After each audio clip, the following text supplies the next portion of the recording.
Good morning ma'am. বাচ্চারা কালকে তো সরস্বতী পুজো, সবাই তাড়াতাড়ি চলে আসবি। ঠিক আছে ম্যাম। আর হ্যাঁ, তোরা কি সরস্বতী পুজোর আগে কুল খাসনি তো? না ম্যাম। আমি তো কুল খেয়েছি। কেউ কিন্তু কুল খাবি না। না ম্যাম, আমিও খাইনি। সরস্বতী মা মহা পাপ দিবে তোদের।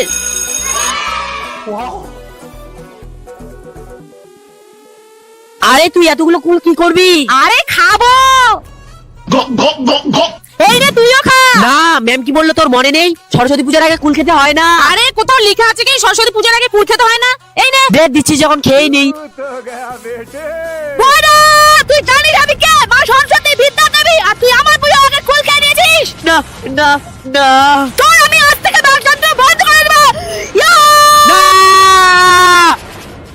মা মা আমার ভুল হয়ে গেছে, আমাকে ক্ষমা করে দাও। আমি আর সরস্বতী পূজার আগে কোনোদিনও কুল খাবো না। ঠাকুর আমার ভুল হয়ে গেছে, ঠাকুর আমাকে ক্ষমা করে দাও। মা আমার ভুল হয়ে গেছে, মা আমাকে ক্ষমা করে দাও।